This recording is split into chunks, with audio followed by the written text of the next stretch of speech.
Hidden amongst the brutality of the First World War is the untold tragedy of the Sayfo, the Year of the Sword. This forgotten campaign of ethnic cleansing claimed the lives of over 300,000 Assyrians, targeted solely for their ethnic and religious identity. Today, we uncover the brutal history of the Assyrian Genocide, in which hundreds of thousands were killed or forced to flee after having their cultural identity taken from them in an effort to create a purely Turkish state, free from minority groups. The Assyrian Genocide is a dark but often overlooked part of World War I. It unfolded against the backdrop of a failing Ottoman Empire, rife with ethnic and religious tensions. By the early 20th century, the Ottoman Empire was known as the sick man of Europe, as the once powerful empire was plagued by nationalist movements and internal strife. Minority ethnic groups, such as the Assyrian Christians, Armenians, and Greeks, were increasingly viewed with hostility and suspicion by the Ottoman regime. The Assyrians were an ancient Christian people with their roots in southeastern Anatolia, northern Mesopotamia, and Persia, and had long faced violent discrimination under Ottoman rule. The Tanzimat reforms of the 19th century promised them greater equality, but in reality it made little difference, and Assyrians and other minority groups still faced discrimination and persecution. Their existence was further threatened when the Ottoman Empire joined World War I in 1914, allying with Germany and the Central Powers. The Assyrians were considered suspect, especially after aligning themselves with the Entente, with Assyrian leadership mobilizing against Ottoman forces. Ethnic tensions reached a boiling point when Ottoman authorities tried to conscript Assyrian men into their military. Many Assyrians outright refused, resulting in their villages being destroyed. This act of resistance was the catalyst for some of the earliest outbreaks of violence against the Assyrian population. Ottoman forces, often accompanied by Kurdish irregulars such as the feared Ahmadiyya, launched raids on lowland Assyrian villages, accusing them of rebellion and treason. These attacks quickly escalated into a campaign of violence, not unlike the atrocities committed against Armenians and Greeks during the same period. Between 1914 and 1920, nearly half of the Assyrian population were killed, an estimated 250,000 people. Men were executed, while women and children were abducted, enslaved, and often driven from their homes, sent to settle in foreign lands, where they experienced exhaustion, disease, and exposure during forced marches. Entire villages were razed and cultural sites destroyed as part of a broader genocidal policy aimed at removing non-Turks and non-Muslims. The Assyrian Genocide, though less widely known as the Armenian Genocide, was part of the same campaign to homogenize the Ottoman Empire and create a pure Sunni Turkish state. Its devastating impact left the Assyrian people scattered across Arabia and Central Asia, with a legacy that continues to shape Assyrian identity and politics today. In August of 1914, Assyrians from 9 villages near the border of Persia, modern-day Iran, refused to join the Ottoman army. Their villages were destroyed in retaliation, and the residents were forced to flee across the border. On the 26th of October, just days before the Ottomans entered World War I, Talat Pasha, Interior Minister, issued a directive to Cevdet Bey, the governor of Van Province, to deport Assyrians living near the border and resettle them among Muslims farther west, where there would be no more than 20 Assyrians per village. The aim of this policy was to disperse the Assyrian community in hopes that them living as minorities amongst Turkish Muslims would result in them assimilating and losing their Assyrian culture and Christian religion. Despite the deportation orders, the local government administration was not able to carry it out, and instead the local populations were murdered or arrested. Irregular troops were used in some areas to attack Assyrian villages, though the Assyrians initially believed these to be nothing more than tribal warfare and did not realize the men were acting on the orders of the government. The violence only grew as Russian forces captured the border towns of Bashkel and Sarai in November 1914. Ottoman forces managed to retake the area, but local Christians were violently punished, accused of collaborating with Russia. Ottoman forces targeted the poorly armed Assyrian settlements in the plains while avoiding confrontation with the well-armed highland tribes. In some areas, the entire male Assyrian population was killed. This period of violence signaled the beginning of widespread anti-Assyrian violence within the Ottoman Empire.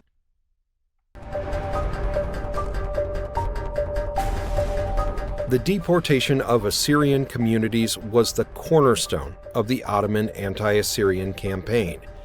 These forced deportations were designed to destroy the Assyrian culture and society, and to force them to integrate with the majority of the population. Beginning in 1914, the Ottoman authorities targeted Assyrian populations in border regions, particularly near Persia. The Ottomans justified these deportations by citing security concerns, in one case even planting weapons inside an Assyrian church to give justification for the violence. These orders usually came with clear instructions that they were to be resettled amongst Turkish Muslim populations. The deportations were carried out on foot, with the Assyrians forced to walk for miles in dangerous conditions. They were driven across arid and inhospitable terrain with little access to food, water, or shelter. Their possessions were stolen, with many even being forced to strip naked. Women, children, and the elderly suffered the worst, and often died due to starvation, dehydration, or exposure to the elements. Those who could not keep up the pace were often left to die, or executed by Ottoman soldiers or Kurdish Hamadiyeh, and sometimes entire convoys were massacred.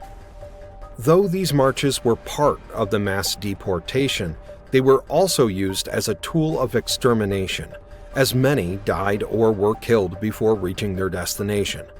Those who survived those death marches had their language, religion, and culture stripped from them.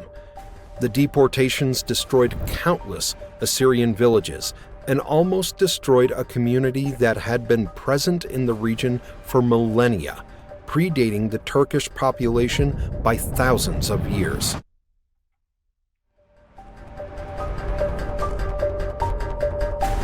The Gawar and Bashkel massacres were among the worst incidents of anti-Assyrian violence.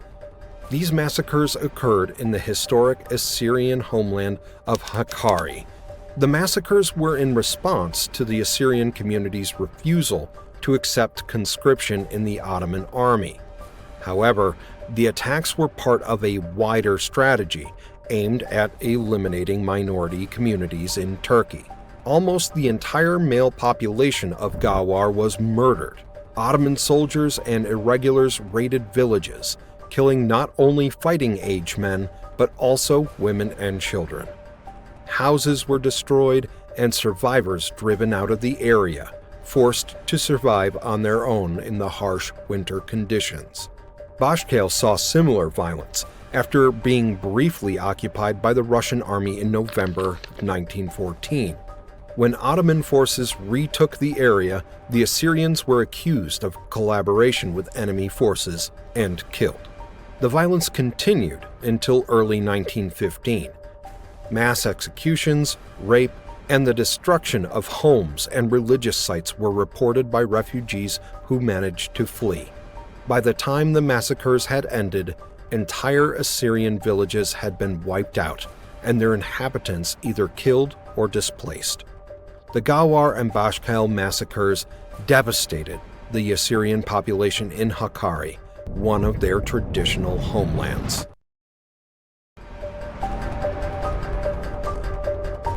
Slavery was formally abolished in the Ottoman Empire in the late 19th century, but the practice continued into the 20th century. Many deported Assyrians found themselves enslaved by those in the areas where they were resettled. Women and children were at particular risk of enslavement. As Ottoman forces and Kurdish irregulars carried out massacres and deportations, survivors, especially women and girls, were taken as war trophies and enslaved. Many were forcibly taken into the homes of Ottoman officials, soldiers, or local Muslim families, where they were subjected to harsh work conditions and sexual and physical abuse. Enslaved Assyrian women frequently suffered sexual violence, including rape and forced marriages. Many were forced into converting to Islam and assimilating into their captors' households, losing their ties to their families and communities. In some cases, women were sold at slave markets across the Ottoman Empire, despite the practice of being officially illegal. The selling of captured women and young girls became a reliable source of income for the soldiers who had taken them. Children were also a significant focus of these efforts, as they could be more easily assimilated into the majority of Turkish culture. Many were forcibly taken from their families and placed into Muslim households, where they were stripped of their Assyrian identities and raised as Muslim Turks. These children grew up disconnected from their heritage, effectively erasing entire generations from their cultural roots. The conditions endured by enslaved Assyrians were often brutal. Many were subjected to physical abuse, starvation, and relentless labor. Resistance or attempts to escape were met with severe punishment, and the psychological toll of enslavement left deep scars on survivors.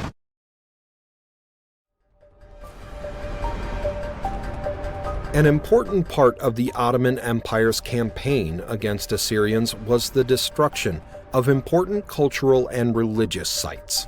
Churches, monasteries, and other sacred structures, many of which that had been serving the Assyrian community for centuries, were targeted for desecration and destruction.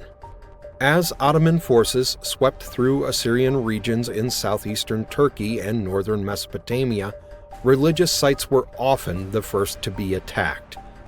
Churches were set on fire or totally demolished, while their valuable religious relics and artifacts were looted or destroyed. Monasteries, which served as centers of learning, worship, and community, were razed to the ground, their historic manuscripts and religious treasures lost forever. The desecration of religious sites was accompanied by the murder of clergy and religious leaders who served as important elders in Assyrian society. Having lost their places of worship and their educated religious teachers and advisors, surviving Assyrians were left disoriented and vulnerable, and sometimes unable to preserve and continue their ancient practices and traditions. Beyond just their religious importance, these sites represented the cultural and historical identity of the Assyrian people. Their destruction was part of a broader campaign to obliterate not just the Assyrians as a people, but also their legacy as one of the region's oldest Christian communities. The Assyrian Genocide was part of a broader campaign of ethnic and religious violence carried out by the Ottoman Empire during World War I. Alongside the genocide of other Christian communities, such as the Armenians and Greeks, it reflected the collapse of the Ottoman identity and the rising tide of Turkish ethnic nationalism and the Young Turks' efforts to forge a homogenous Turkish Muslim state. Christian minorities, who had long been viewed with suspicion, became targets of systematic extermination under the guise of national security and stability. For the Assyrian people, this meant massacres, forced deportations, enslavement, and the destruction of their cultural and religious heritage. These atrocities mirrored the suffering endured by Armenians and Greeks, who faced the same atrocities at the hands of the same perpetrators. Together, these genocides claimed millions of lives and reshaped the demographic and cultural landscape of the region.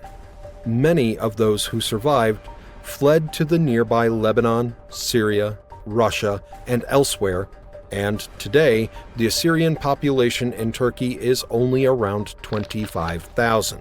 After the collapse of the Ottoman Empire and the rise of Kemal Atatürk's Republic of Turkey, the Assyrians who remained in Turkey lost access to their homes and land, becoming landless peasant workers. They often lived under the control of Kurdish chieftains, facing constant harassment that forced many to leave the country. However, despite escaping their ancient persecutors, the Assyrian people continued to face extreme violence and discrimination well into the 21st century, with massacres and persecution occurring at the hands of Iraq, both during the Kingdom of Iraq and post-Saddam Iraq, where Assyrians have faced violence. Most of the world's Assyrians live in Iraq and Syria, though they are still at risk from sectarian violence and instability, and were especially threatened during the reign of ISIS in parts of the Levant. The events of this period were not random acts of violence, but deliberate policies aimed at erasing entire populations. Just like the Armenian and Greek genocide, or the Nazi Holocaust that came 2 decades later, the Assyrian Genocide aimed at racially and religiously purifying Turkish lands. The brutal campaign left behind not only physical devastation, but also deep psychological and cultural wounds, which continue to affect modern Assyrians, who continue to live often removed from their traditional homelands.